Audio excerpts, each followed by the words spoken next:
Hello, class 8.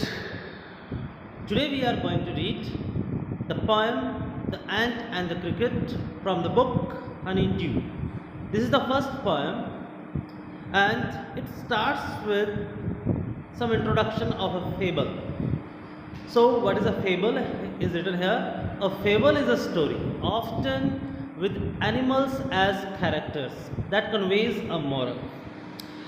एक ऐसी कहानी जिसके अंदर चरित्रों के रूप में, यानी जिसके अंदर कैरेक्टर्स कौन होते हैं? ह्यूमन बीइंग नहीं होते, कैरेक्टर्स होते हैं एनिमल्स, और वो कहानी एक नैतिक शिक्षा देती है। जैसे कि हमारी पंचतंत्र की कहानियाँ हैं जो बहुत मशहूर है, जिसके अंदर कई बार ऐसे ही चीज़ें बताई हैं जहाँ पर एनिमल्स को कैरेक्टर के रूप में पेश किया गया है।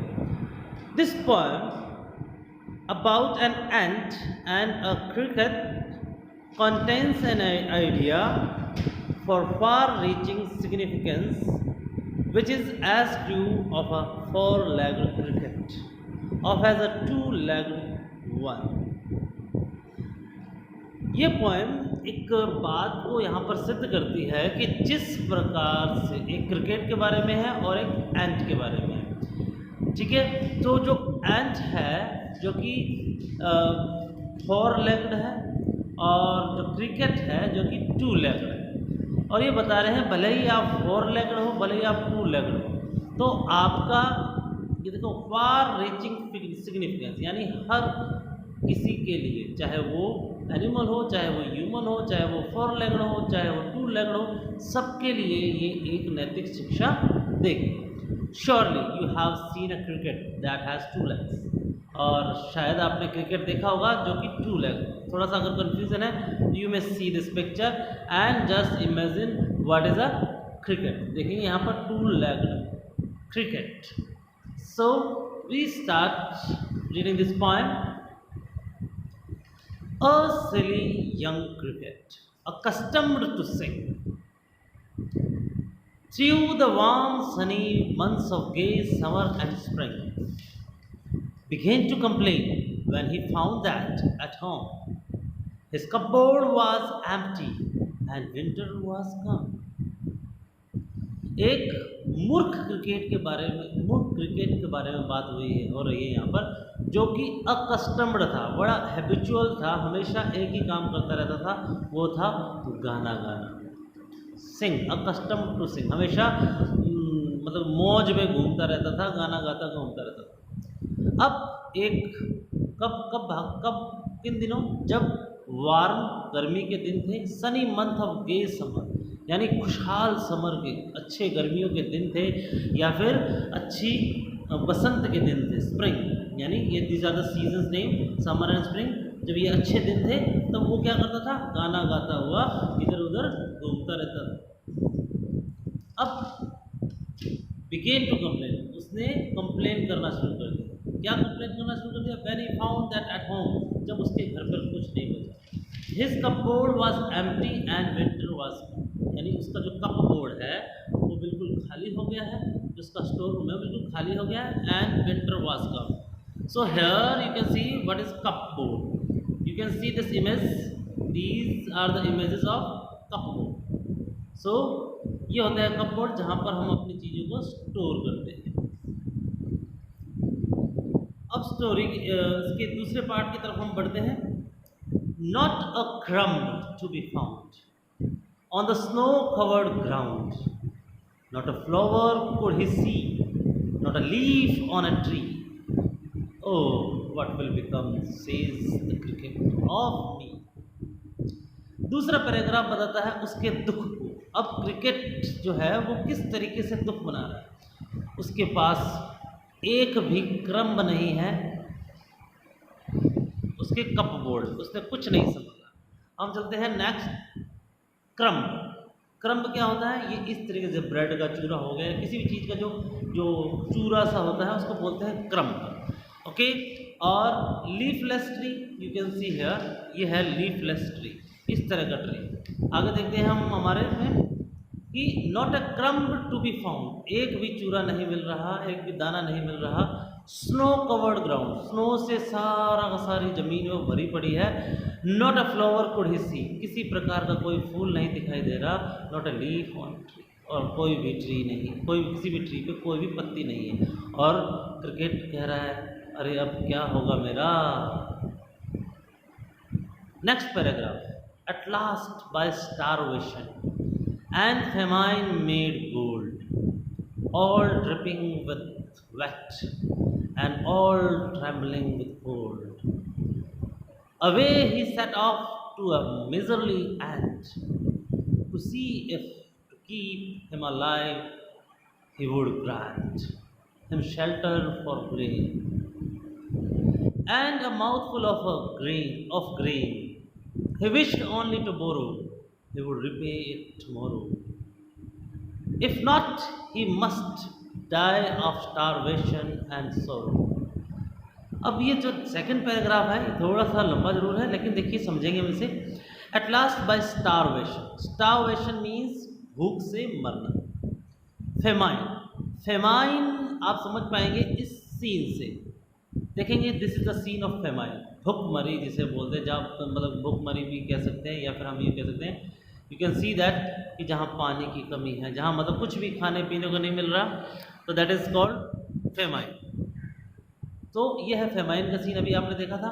ऑल ड्रिपिंग विद वेट, अब वर्ड ड्रिपिंग को हम समझेंगे यहाँ पर ड्रिप, इस वर्ड को देखेंगे ड्रिप, ड्रिप से आप थोड़ा मतलब समझेंगे।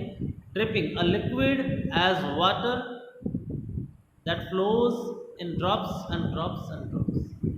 ओके, तो हल्का सा टपकाव होता है उसे बोलते हैं हम dripping. So dripping with wet and all trembling with cold, सारे जने ठंड से, ट्रेमलिंग मतलब कांप रहे थे।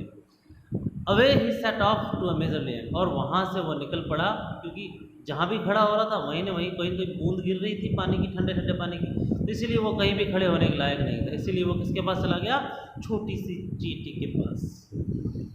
और वो गया और उससे क्या किया, ही वुड ग्रांट, वो उससे मांगेगा, क्या मांगेगा कि वो उसे जिंदा रहने के लिए क्या दे, हिम शेल्टर फ्रॉम रेन, उसको बारिश से बचने की जगह दे दे, एंड माउथफुल ऑफ ग्रेन, और थोड़ा सा पेट भरने के लिए उसे ग्रेन दे दे। अब यहाँ पे वर्ड ग्रेन है, इसको हम समझेंगे पिक्चर्स की वजह, पिक्चर से। ये देखिए, these all are pictures of grain, different type wheat है, सेरल्स, ये these are all called grain. तो ये दाने दाने जो हैं वो सारे ग्रेन कहलाते हैं। He wish to borrow, he would repay it tomorrow, वो चाह रहा था कि वो उनसे उधार ले ले, और उधार को रीपे, रीपे मतलब वापस उसे दे देगा, लौटा देगा, कब, टुमारो, फिर कभी, यानी ऑन फ्यूचर में।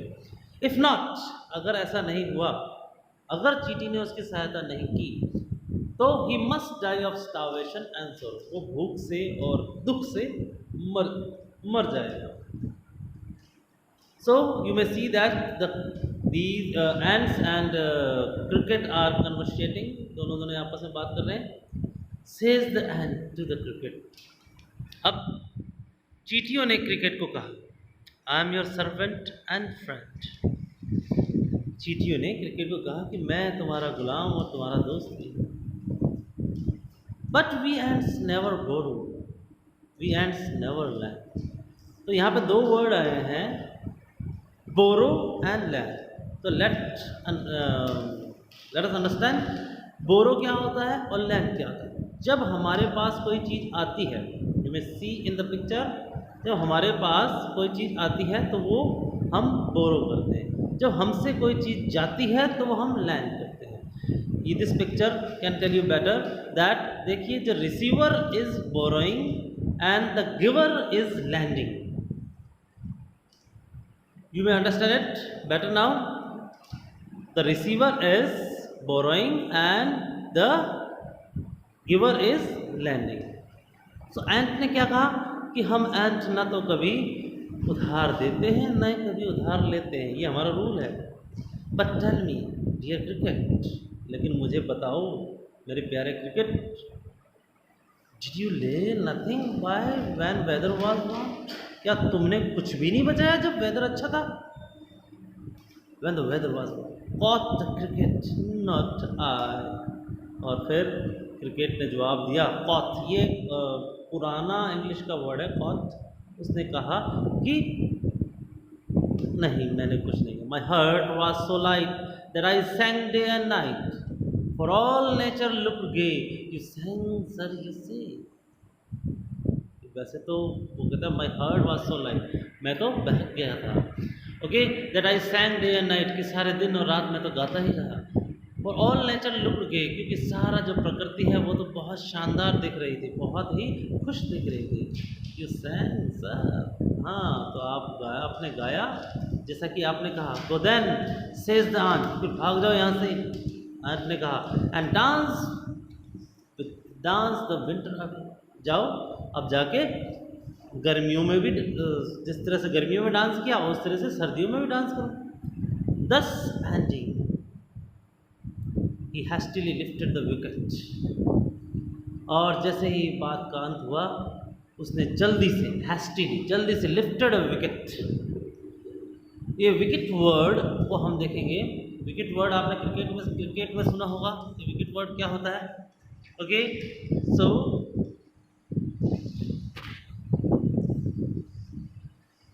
तो यहाँ पे विकेट का मतलब है छोटी सी लकड़ी थोड़ी सी हाथ में ले ली उसने, डंडी सी हाथ में ले ली, and out of the door, वहाँ से उसका जो यहाँ पर विकेट का जो मीनिंग है वो है डोर, छोटा सा डोर। और उन्होंने क्या किया, जैसे डोर को बंद करते हैं थोड़ी सी उस तरीके छोटा सा door, and out of the door turn the poor little cricket. अब उस बेचारे क्रिकेट को, छोटे से क्रिकेट को वहाँ से कहा कि यहाँ से दफा हो जाए। Fox call this a fable, लोग, फॉक्स मतलब हम लोग, कॉल दिस अ फेबल, हम इसे एक कहानी कहते हैं। I will warrant it you, लेकिन मेरे लिए एक सच्चाई है, यानी मेरे लिए क्या है, ये सच्चाई। मैं इसे सच्चाई के रूप में साबित करता हूँ। सम क्रिकेट्स हैव 4 legs, कुछ क्रिकेट्स के 4 legs होते हैं, एंड सम हैव 2, और कुछ क्रिकेट्स के 2 legs होते हैं। This is a directly indication to humans कि दैट कुछ लोग ऐसे भी होते हैं जो चार पैर वाले होते हैं, कुछ लोग ऐसे भी होते हैं जो 2 पैर वाले होते हैं, लेकिन सबके लिए एक ही चीज़ सच्चाई है, वो है पहले कि जब भी आपका अच्छा समय हो तो आप कुछ इकट्ठा कीजिए ताकि बुरे समय में वो आपके काम आए। This is all from this poem. Thank you very much.